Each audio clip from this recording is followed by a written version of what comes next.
陶晶莹一句话像一颗重磅炸弹，硬生生在娱乐圈引爆了巨大的震动。他公开点名幕后大佬长期掌控圈内资源，压迫艺人。更震惊的揭露，于朦胧在生前多次被逼迫参加不堪场合，身上留下多处淤青，这些伤痕不是意外，而是赤裸裸的证据。娱乐圈原本就是一个纸醉金迷、繁华光鲜的舞台，但谁能想到，在璀璨的聚光灯背后，竟然隐藏住这样的黑暗。陶晶莹选择在公开场合说出来，不仅是勇气，更是带住愤怒和悲愤。她话音未落，社交平台瞬间刷屏，台湾多位艺人接连表态，有人直接喊严查，有人公开留言，再这样下去，没人敢做艺人了。这不是一个人的声音，而是一群人撕破沉默的呐喊。画面感强烈，当陶晶莹说出于朦胧身上多出淤青这几个字时，媒体记者几乎是齐刷刷举起相机，连续拍照，现场观众倒吸一口气，因为这不是传言，而是带住血腥味的事实。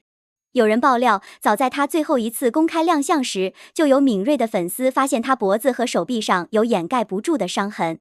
当时经纪公司以拍戏意外草草带过，现在看来完全是推脱。在台湾娱乐圈里，陶晶莹是公认的直言敢说人物，这次他点破的已经不仅仅是个别事件，而是要揭穿一整个系统性的黑幕。他所说的幕后大佬并非空穴来风。据传，这个人长期把控影视资金，操纵选角，还透过广告商、唱片公司左右艺人的资源。于朦胧这样的年轻艺人，想要争取更多曝光度，就必须在这些潜规则下低头。可是他没有完全妥协，这反而成了他悲剧的导火索。消息一出，台湾艺人集体发声。蔡依林转发新闻并留言：圈子要前进，不能再有人受害。罗志祥虽然历来绯闻缠身，这次也破天荒在社交平台写下：该说的就要说，不然下一个不知道会轮到谁。张惠妹更是在演唱会上公开提到于朦胧事件，全场粉丝静默30秒，灯光打在舞台中央，像是为她悼念。这些举动让事情瞬间升级，不再是小道消息，而是全面曝光。现场的记者描述，陶晶莹语速很快，像是怕有人阻止她。她一边说，一边眼眶泛红，甚至手在颤抖。她还补充说，自己早在私下就听到过圈内人的议论，但一直没有把握，直到最近一份医疗记录曝光，那是于朦胧在去世前几周秘密去医院接受的检查，身上至少有3处新伤，还有多处旧伤。医生曾问过原因，她只淡淡回答摔倒。现在看来，这背后藏住的故事令人毛骨悚然。台湾娱乐圈瞬间像被扯开了一道口子。平日里沉默不语的艺人开始纷纷站队，这本来就是极少见的现象。因为所有人都清楚，一旦得罪幕后大佬，不只是失去工作机会，更可能遭到封杀。可是这次于朦胧的死已经压垮了大家的忍耐线，网络上充斥住粉丝的怒吼：查到底，还他一个公道！娱乐圈到底黑到什么程度？讨论热度直冲榜首，短短几小时之内已有数百万条相关留言。爆料的威力不止于此。据传，当天就有台湾媒体人拿到了一份照片，疑似是于朦胧参加一次私人饭聚后的样子，脸色惨白，眼神涣散，衣袖上还有模糊的痕迹。照片一出，网友炸锅，有人说那就是他被逼迫的铁证。虽然照片来源未经证实，但结合陶晶莹的爆料，已经足够引发一场信任危机。人们开始质疑，娱乐圈里到底还有多少年轻艺人正在经历同样的遭遇，只是没有人敢说。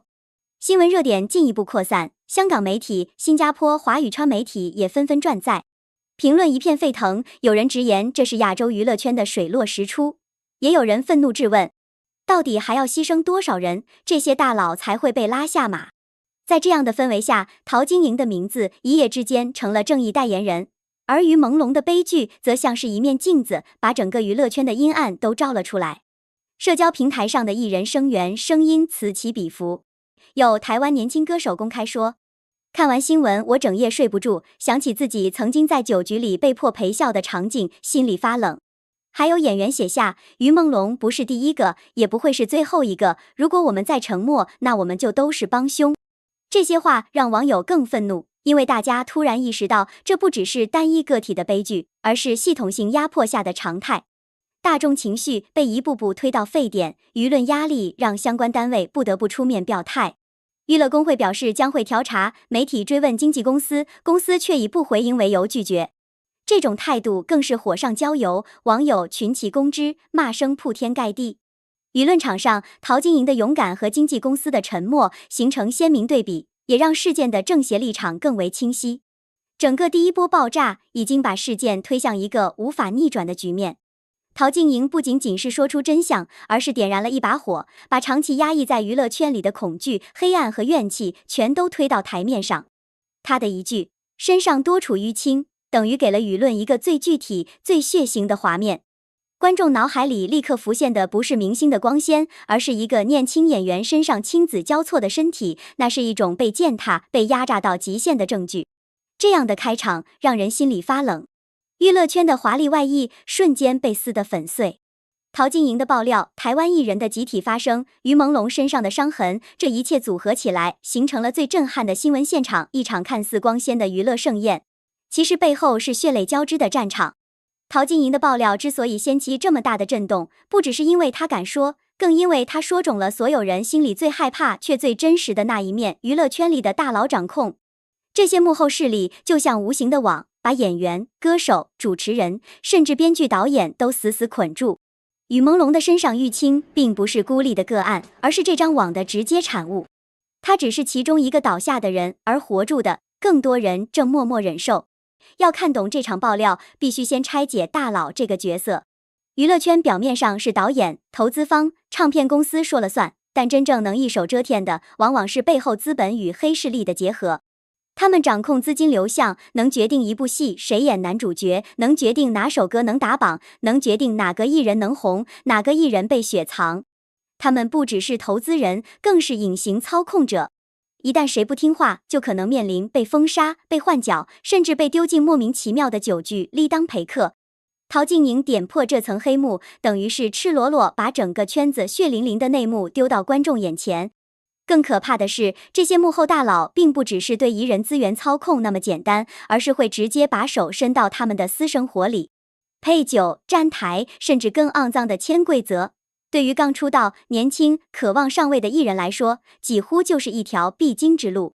于朦胧这样常向前进、人气不低的新人，正是他们眼中最好下手的对象。因为年轻，因为有粉丝流量，因为还没有足够的话语权。从很多前辈的经历里都能找到相似的痕迹。有知名女星曾经在接受采访时哽咽透露，自己年轻时被逼住参加不明不白的饭局，一夜之间名誉扫地，却不能说出来。也有男艺人在拍戏时因为拒绝陪高层喝酒，第二天立刻被换掉角色，剧组以档期不合为借口，从此失去曝光机会。这些例子本来都只是小道消息，但当陶晶莹把于朦胧身上的淤青公开说出来后，人们才突然意识到，这些撰文恐怕都是真的。细想起来，于朦胧生前的确有许多异样。媒体翻出他的工作行程，发现他经常在连续录制、拍戏之后，依然要参加深夜饭局，甚至有粉丝拍到过他凌晨3点才从酒店走出来，脸色苍白，步履不稳。当时大家以为是艺人辛苦，如今看来，那些画面背后也许隐藏住不为人知的压迫。他身上的旧伤新伤，极可能就是这种被迫参与留下的印记。更骇人的是，这些大佬早已形成一套完整的利益链。投资方出钱，经纪公司配合，媒体封口，艺人不敢说话。谁若敢违背，后果极其惨烈，要么事业全毁，要么像于朦胧一样，连性命都没保住。这种黑色规则早已不是秘密，但没有人敢在镜头前说，因为一旦说了，等于宣判自己退出圈子。陶晶莹这次敢公开喊出来，简直是砸掉自己的饭碗去揪人，所以才格外震撼。台湾艺人集体发声，恰恰证明了事情的严重性。平时台湾艺人对这种内地娱乐圈的问题几乎都是避之不谈，因为跨境合作太多，得罪谁都可能失去资源。但这一次，他们选择站出来。不是因为突然正义感爆棚，而是因为所有人心里都清楚，今天是于朦胧，明天可能就是任何一个人，他们自己也随时可能沦为下一个牺牲品。这种恐惧让大家不再沉默。媒体随后翻出更多娱乐圈见不得光的案例，有歌手在舞台上晕倒，医生检查出长期过度疲劳，背后却被爆出他被迫接连跑通告，参加私人聚会，根本没有休息时间。有演员拍摄动作戏受伤，膝盖韧带撕裂，但剧组硬是让他带伤上阵，还以专业敬业作为宣传卖点。甚至有新人演员透露，自己刚签约不久，就被经纪公司要求多跟投资人吃饭，否则资源会被抽走。这些画面拼凑起来，就是娱乐圈最肮脏的底层逻辑。艺人是资本手中的商品，不是人。他们的光鲜亮丽只是被包装出来的幻象，背后全是眼泪与伤痕。回头再看陶晶莹的爆料，就更能理解她为何如此愤怒。因为这不仅仅是于朦胧的悲剧，而是整个圈子的溃烂缩影。他所谓的幕后大佬，不只是单一人物，而是一群掌握金钱、资源、媒体的权力者。他们彼此勾结，形成利益共同体，让这个圈子里没有人能逃脱。艺人要活下去，就只能选择妥协，但妥协的代价往往是身体与灵魂的彻底崩溃。最讽刺的是，观众看到的永远只是光鲜外表。一个艺人在红毯上穿着华丽的礼服，背后可能是刚从医院回来；一个歌手在舞台上笑住唱歌，可能身上还带住前一晚酒局留下的淤青。观众在荧幕前鼓掌尖叫，但他们根本不知道台下有多少眼泪被擦掉，有多少痛苦被压下去。于朦胧的身体就是最赤裸裸的证据，他没能把伤咽噬下去，最后只能带住这些伤恨离开。这种荒谬的现象，正是娱乐圈乱象的核心。资本永远追逐利益，媒体只会选择沉默，而真正付出代价的永远是艺人。陶晶莹这次的爆料，等于是在告诉大家，如果不彻底清算这些乱象，下一个倒下的还会有人。这不是单一的悲剧，而是一个无止境的循环。所以，当台湾艺人集体喊出严查的时候，这不仅是一个姿态，更是一种求救。因为只有让黑幕被揭开，让那些大佬失去压迫的力量，娱乐圈才可能回到正轨。否则，舞台上再华丽，背后依旧血淋淋。于朦胧的垂死成了整个事件里最骇人听闻的焦点。这不是一个单纯的意外，而是一个带住太多疑点的死亡。陶晶莹爆出身上多处淤青的消息后，人们的第一个反应就是，这场坠落真的是她自己选择的吗？还是背后有人在推她？再细回头看，案情里的矛盾几乎是处处都是。第一个疑点就是尸检结果。虽然官方通报含糊带过，但多方消息指出，于朦胧身上并不仅仅有坠落造成的创伤，而是还存在大量旧伤，手臂、肩膀、腰部都能看到深紫色的痕迹。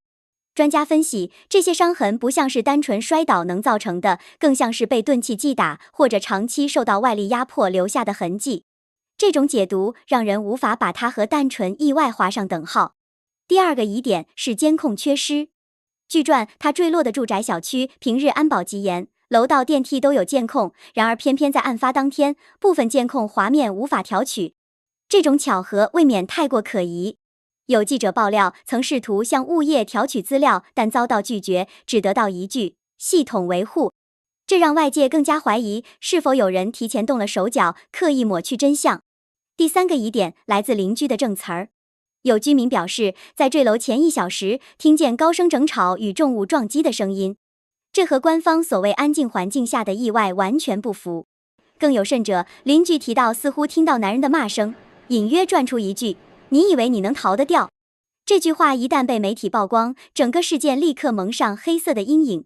这根本不像单纯的情绪失控，而更像是一场暴力冲突。再看案发当天的行程，也充满破绽。据知情人透露，于朦胧原本当晚安排了一个商业活动，但临时被取消。有人怀疑，是不是因为他拒绝参加某种指定饭局，从而引来报复。还有传言说，他最后一次出现在公开场合时，情绪明显低落，眼神闪躲，甚至全程不发一言。粉丝当时以为是工作压力太大，如今回头看，那可能是他意识到自己已经被盯上。许多网友开始串联线索，得出的推测更是令人不寒而栗。一种说法认为，他其实已经在圈子里惹怒了某位大佬，对方透过经纪公司和投资方给他施压，最后演变成致命事件。另一种说法则认为，他长期被迫参加不堪的聚会，已经积累了大量心理创伤，当他想要反抗、拒绝时，遭遇了更严重的打击。甚至还有声音怀疑，整场坠楼就是他杀伪装成自杀。因为从物理角度来看，它坠落的位置和阳台高度存在不合理之处。最耐人寻味的是，他的手机始终没有完整公布。消息指出，他的手机里保存了许多饭剧的录音和照片，甚至还有和朋友的聊天记录，里面提到过"我真的不想再去了，每次回来都浑身是伤"。但这些内容在案发后神秘消失，警方只对外公布一句没有发现异常，却拒绝解释细节。这种模糊的回应反而让人更加怀疑，手机里的东西到底被谁删掉了。还有一个角度不得不提，经纪公司的态度。案发后，公司第一时间不是哀悼，不是呼吁查明真相，而是急急忙忙发声明，强调宜人情绪压力过大，选择极端方式。这种推诿的语气简直像在提前撇清责任。更离谱的是，有爆料认称，公司内部高层当天开会时的第一句话是先压热搜，别让事态扩大。这样的行为几乎等于明目张胆掩盖。粉丝也没有放过这些细节，他们自发组织真相小组，开始挖掘蛛丝马迹。有人翻出他最后一次微博发文，配图是一个昏暗房间的角落，文字写住谁来救我。这条动态当时没有引起太大关注，如今被看作是求救讯号。还有粉丝声称，坠楼前几天他曾给助理打电话，语气颤抖地说我怕再也见不到你们了。这些碎片拼凑起来就是一幅惊心动魄的画面，他早已陷入恐惧，却没有办法挣脱。舆论场上越来越多的人倾向于相信，这不是单纯的自愿坠落，而是一场深不见底的黑幕。尤其在陶晶莹爆料后，身上多处淤青，就像一颗钉子，把所有疑点钉死。因为这些伤痕无法用自我伤害解释，更合理的推测只能是长期遭受压迫，甚至暴力对待。最残酷的是，这场死亡很可能不是偶然，而是早有征兆。娱乐圈的饭局、酒局、潜规则早已成为压垮人的枷锁。于朦胧只是没能撑过去，成了第一个被公众看见的牺牲者。真正可怕的是，那些还活着的艺人依旧在同样的泥潭里挣扎。有人选择沉默，有人选择妥协，但他们每一个人都可能随时面临同样的结局。这也是为什么台湾艺人会集体发声。因为大家都心知肚明，于朦胧的死不是孤立事件，而是敲响了警钟。如果这次不彻查，不把真相掀开，那么接下来还会有更多意外，一个接住一个，直到人们麻木为止。陶晶莹的愤怒是因为她看穿了这一切，而观众的愤怒是因为他们不愿再接受谎言。一场坠楼背后却牵扯出整个娱乐圈最黑暗的角落，这不仅仅是谜团，更是一种警告。真相或许迟早会被揭开，但在那之前，舆论的压力与群众的怒火已经开始撕裂这层伪装的光鲜外衣。陶晶莹的公开揭露已经把娱乐圈深埋多年的黑幕撕开了一个口子，但真正让人愤怒的是，这一切并不是孤立的个案，而是早就渗透到整个行业的潜规则。于朦胧的悲剧不是唯一，也不会是最后一个。当一个原本该充满光鲜梦想的娱乐圈沦为资本和权力的角力场，年轻艺人一个个被推上祭坛，观众看到的是舞台上的星光熠熠，却看不到背后的血汗与眼泪。这正是最荒谬、最残酷的真相。娱乐圈的问题早就不只是单纯的竞争激烈，它已经变成了一个巨大的榨汁机。无论你是刚出道的小演员，还是已经有点名气的偶像，只要资本说一句必须服从，那么你就没有拒绝的余地。许多人看到的是红毯上的光鲜衣裳，粉丝追捧的掌声，但谁会去想他们下台后可能要陪多少场酒局？谁会去在乎他们为了留住一个角色必须忍受多少羞辱？这不是什么小道消息，而是几乎所有进过圈子的人都清楚的现实。陪酒已经成为最公开的秘密。很多新人以为签了公司就能靠努力拿到好资源，结果很快就被告知，有个饭局你得去露面，敬鸡备酒，态度放软一点。一开始还以为只是普通社交，结果发现每一次酒桌都是一场权力的较量。坐在对面的往往是投资方、广告商或者自称圈内大哥的人，他们一句话能决定你是不是还能继续演戏儿。喝到烂醉，甚至被灌酒到送医急救，对他们来说早已是家常便饭。更可怕的是，这些所谓的大佬把酒局当作选妃的场合，谁愿意乖一点，就能多拿一个角色，不愿意的，明天马上资源断光。于朦胧身上的淤青，不就是这种压榨最直接的证据吗？他并不是第一个被逼上绝路的艺人，之前多少人因为不肯妥协，最后被雪藏、被封杀、被排挤，甚至心理崩溃。娱乐圈看似五光十色，但背后其实是一场场残酷的淘汰。那些自杀的年轻艺人，那些在巅峰期突然销声匿迹的名字，哪一个不是被这种潜规则拖下水？除了陪酒，还有合同的陷阱。经纪公司几乎都是霸王条款，艺人签约的时候往往毫无选择，合约长达10年、20年，分成比例甚至高达8:2开、9:1开，艺人拿到手的钱少得可怜。你以为他们演一部戏就能赚几百万？错儿，真正的利润全被公司资方分走了，留给艺人的只有寥寥几个零头。很多艺人表面看起来开名车、住豪宅，但实际上全是租的，全是公司安排的门面工程。到头来，他们就是高级打工人，还不如一个普通工薪族自由。更恶心的是，这些合约往往还绑定隐性义务。什么叫隐性义务？就是表面上写住你是艺人，要配合公司工作，实际上却暗藏住一堆灰色要求。要随时听从公司安排，出席私人聚会，迎合某些大佬的需求。如果你敢拒绝，轻则被雪藏，重则就像与朦胧一样陷入谜样的死亡。这种威胁不是空穴来风，而是多年以来娱乐圈早就见怪不怪的现象。观众最容易忽略的一点是，娱乐圈早就变成了金钱游戏。哪怕你是有实力的演员，如果你背后没有人脉，没有资本撑腰，那你再努力都无法得到机会。反倒是一堆毫无演技的流量，因为有资本力捧，就能一夜爆红，接下来上综艺、代言、戏约不断。这样的畸形选拔已经彻底摧毁了行业的公正性。于朦胧虽然有颜值、有作品，但他缺少强硬的靠山，这就意味着他永远只能在边缘游走。一旦踩到某个大佬的利益线，后果可想而知。还有一点更让人电寒，就是媒体的沉默。按理说，媒体应该是揭露真相的工具，但在娱乐圈这个利益链条里，媒体早就被收买。多少次艺人出事，第一时间不是调查真相，而是公关稿铺天盖地，把责任推到艺人本身，说他抑郁，说他私生活混乱，甚至把死者塑造成咎由自取。于朦胧的死也出现同样的情况，第一时间官方声明就是意外坠楼，舆论被引导的风平浪静。但陶晶莹的一句揭露，彻底击碎了这种谎言，让大家看到血淋淋的另一面。这背后折射出的是一个被权力和金钱操纵的庞大黑幕。娱乐圈不仅仅是表演艺术，它早就成为资本的玩物。每一部剧集背后都有大财团的投资，每一场综艺都是广告商砸钱的舞台。艺人不是创作者，而是商品。谁能卖得动，就被当成印钞机来用；谁失去了价值，就立刻被抛弃。这种冷酷的逻辑让无数年轻人怀抱梦想进来，最后却被无情碾压。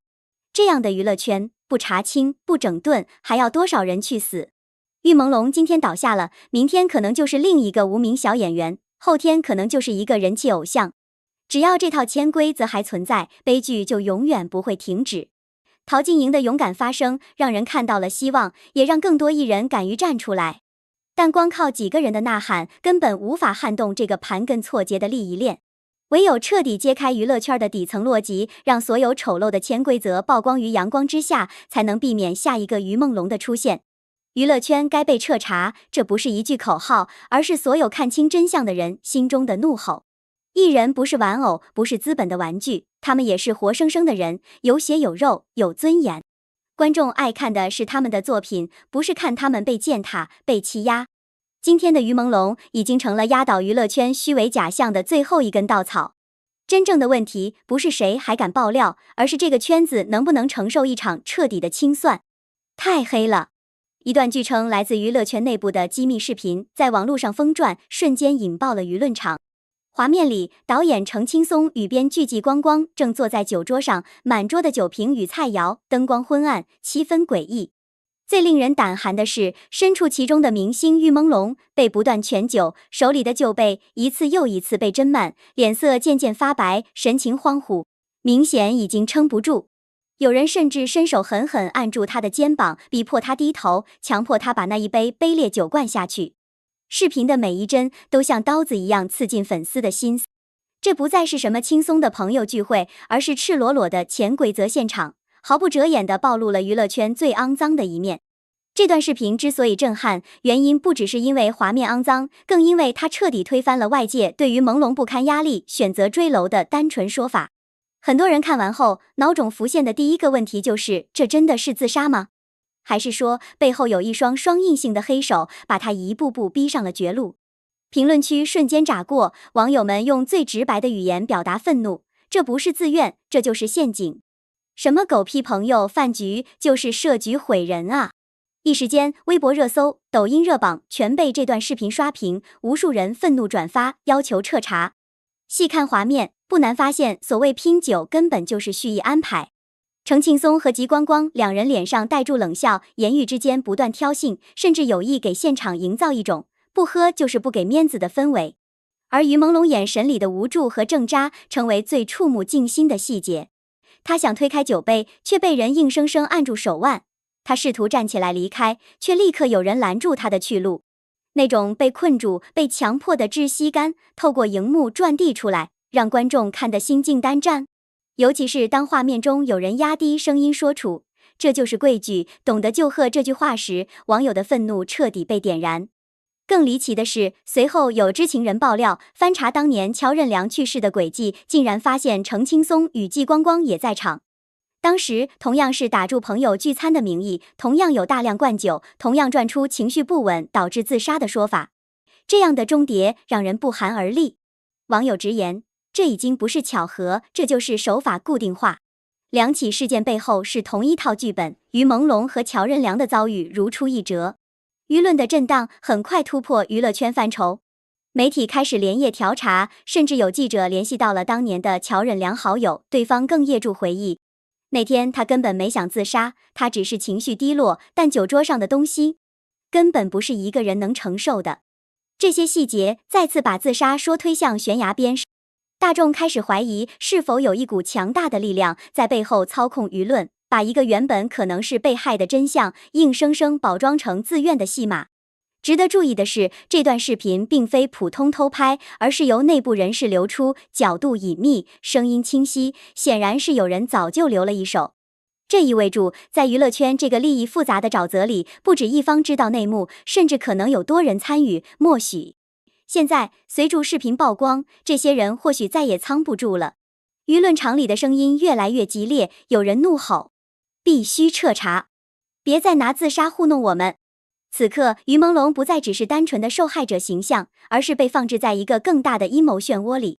他的死亡不再只是个人悲剧，而可能是整个圈子黑幕的冰山一角。更可怕的是，网友开始扩散猜测，这种所谓的饭局陷阱是否早已存在？是否还有更多明星因为不肯低头，被一步步推向深渊？谁在操控？谁在获利？谁在默许？成为所有人最想知道的真相。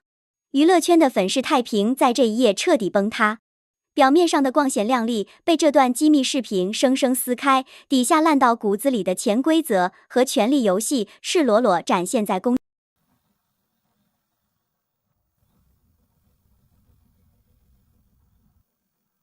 那反过来说了，我很想听一下，你为什么不选？这个问题好。因为《鹿鼎记》太牛了，哎，好，说了真心话出所以来，没敢碰。真心话，而且演韦小宝的演员又很熟，陈小春春哥很熟，所以就是更不敢碰的一个原因。哎，不过你想一想哦，《鹿鼎记》在电视台里也是每10年就变一个版本，又找一个新的演员去做那个版本，哎，越演越火啊！谁都想看《鹿鼎记》啊，为什么你不试一试呢？但最火的还是第一版呀。对了，我们先别管谁做皇上，谁做小宝，你愿不愿意参加我的团队？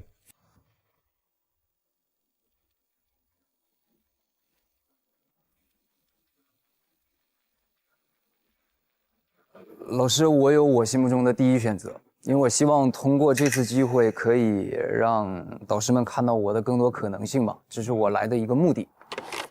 所以我希望先坚持一下我的第一选择。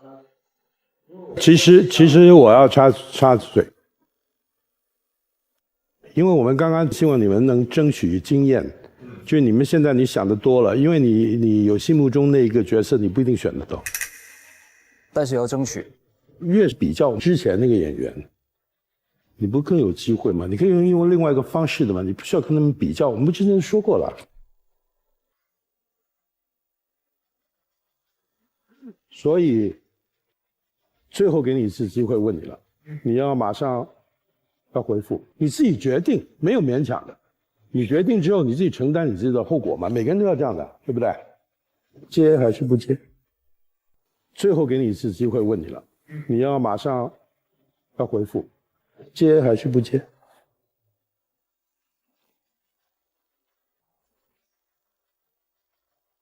？Sorry， 我还是想坚持一下我的第一选择，对不起老师。Sorry， 尊重你的决定，请坐。好，请过来，欢迎加入我的团队啊！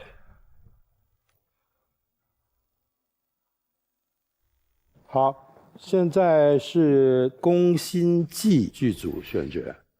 即係話，如果我肯力證德妃係無辜，係李妃佢拆裝嫁禍，你哋就會俾我掌管上公局。冇錯。原來你哋真係想設計誣陷本宮。飛燕你放肆！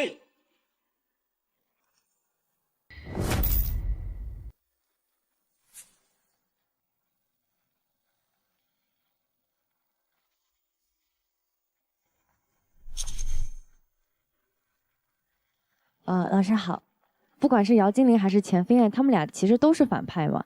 我如果不是因为这个演戏的话，我可能都没有办法去体验。对，主要是因为我特别想演一次反派。今天早上你问我，就是我入行18年有什么没试过，就是反派。女生跟女生的戏，我特别爱看，因为我本身觉得女生就是一个很敏感的动物，所以就选择了这一部。就觉得我对这种后宫的戏比较拿手，我会比较擅长一点，老师。对不起，因为你刚才告诉我你最拿手是反派，那我觉得有时候机会应该是给一些希望能够转型而没有机会的。OK， 我已经有答案了。海琪，两位。感谢你，感谢，谢谢你们给我这个机会。我們現在開始《使徒行者》的。鄧小姐，你同我聽住，唔會俾你有事，全部死過，我同你負責。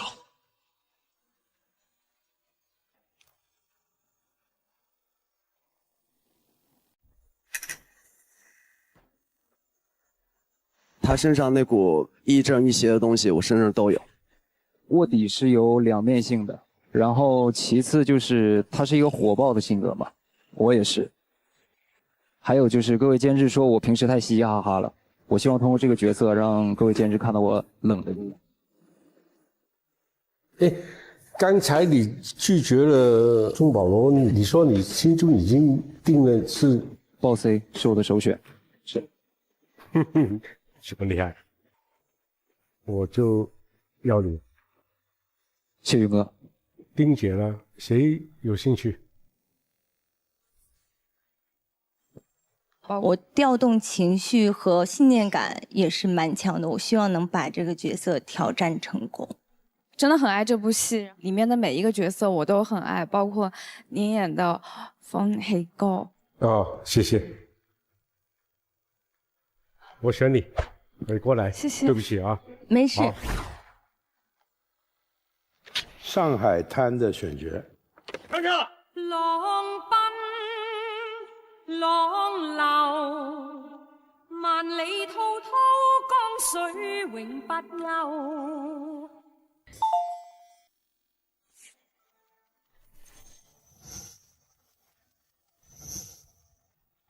看过发哥演过的电视剧没有？